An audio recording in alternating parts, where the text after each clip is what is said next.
Hi, ladies and gentlemen. This is Eddie Marcus again with part 2 of In My Father's House. And I was telling you about the strategy necessary for you, the people, to enjoy the best life that is humanly possible. And what I was saying to you, and I want to continue on, is this. The power to make those changes, the changes that will teach your leaders, your politicians, that will teach your leaders, your preachers and elders, the truth, is you. You must recognize that you are an individual. You're just like a blade of grass. You are just like a tree.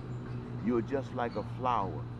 And that which gives the tree the ability to stand and grow firm and strong, or to make a bush grow into a flower and be as beautiful, all of that is you. Each of you have that. You must recognize that when a flower stands alone, it can be beautiful, but nothing half as beautiful as a bouquet of flowers. So you must come together. You must come together like a tree that's standing on one piece of soil, as strong and as wonderful as it is. It is not able to maintain the soil around it in such a way as a group of trees. The group of trees come together and they are magnified. The beauty, the strength, and all that it is about is there. So like those, we must come together and recognize that it is our responsibility to protect ourselves. It is your responsibility to protect you. It is the responsibility of the people to come together and protect one another. There is not a single individual in the city, in the state, or in this country that would not want health care if they were sick. Not a single individual would not want education when it would help them to be better at whatever it is that they choose to do. There's not a single one would want to do nothing when they have the opportunity to choose whatever it is they do. Not a single one. And not a single one of you would want to be denied these. That means all of you want to be blessed by them. And when you all want it, why let somebody tell you that you got to compete one against the other, and the strong survive and the weak fall by the wayside? That's a bunch of junk. Let me tell you, ladies and gentlemen, empowerment comes together. When you come together, stop competing and start cooperating. Start asking yourself, how is it that my community, all of us, can have a wonderful home to live in? How is it that my community, all of us, can have access to those things I just got through mentioning? And if you sit there at the table, you will come up with some ideas that's different than those ideas that have been handed down to you through the generations, because you know that those ideas don't work.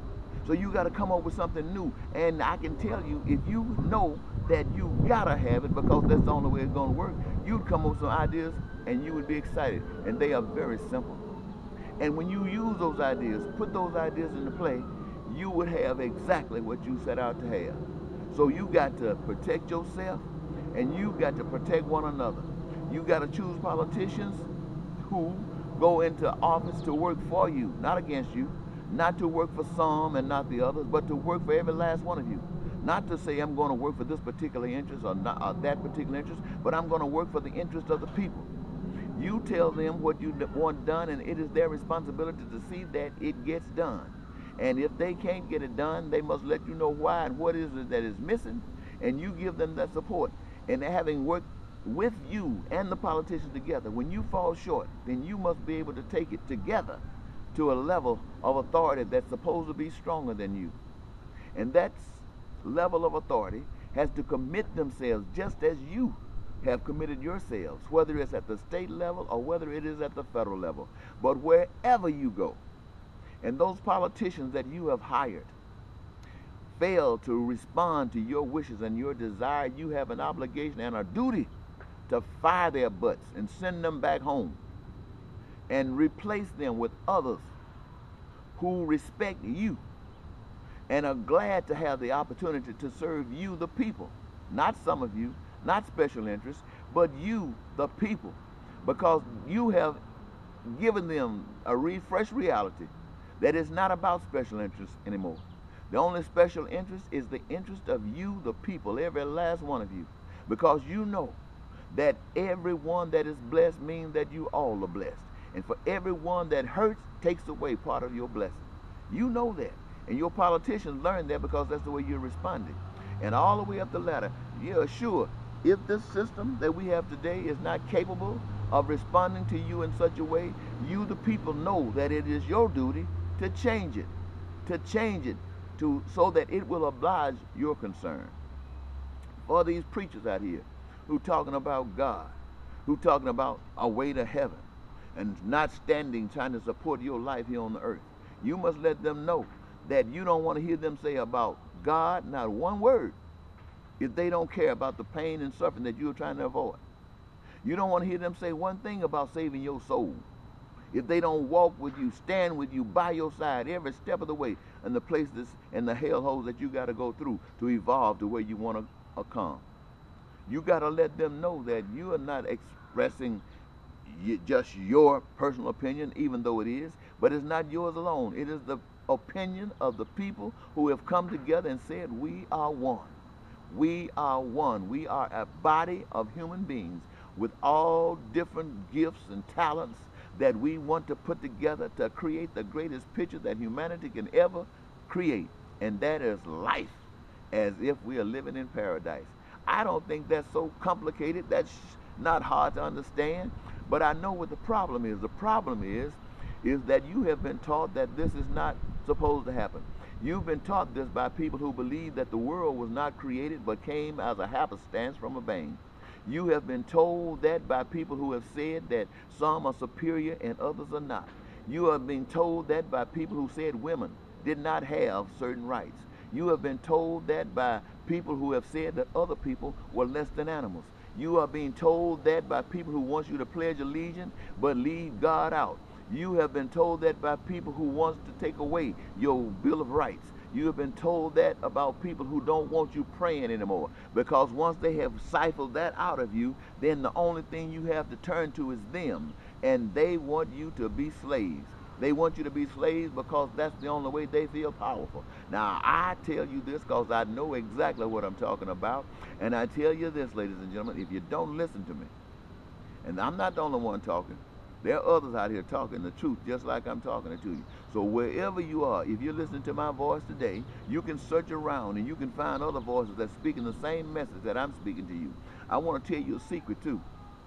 I want to tell you something that people who are ignorant of the truth can't tell you. When you stand for truth, sometimes you have to go through the valley of the shadow of death. And how many of you want to go through the valley of the shadow of death? Well, none of you really. But having to go through it, there are some of you can go through it boldly. And there are others of you who would be so weak that you'll almost destroy yourself. And the difference between the two is this. One is being led by the Spirit, and one is being led by what you just got to do. The one who's being led by the Spirit, every time the persecution comes, they can handle it, because the Almighty, our Heavenly Father, has a way of blessing them in such a way that the human psychic does not understand. Let me give you a brief example. You have seen Jesus Christ, the story of Jesus Christ, when he was supposedly crucified. Now, there was a movie put out not too long ago. I watched this last night, and I just can't even think of the name of it. There's something of the Christ. You know what I'm talking about. And this movie star is the one that produced it, Mel Gibson. And in it, you saw how the people just tormented Jesus' body. They beat Jesus' body up to pulp. And I know every last one of you saying to yourselves when you saw it, I couldn't go through that. I don't want to go through that. I'd rather live in hell with the devil controlling my life than to go through that. Let me tell you, what was depicted in that presentation was the devil running lives. That's how that was done. But the Almighty Heavenly Father is smart. And people who don't know the Spirit of God can't tell you this.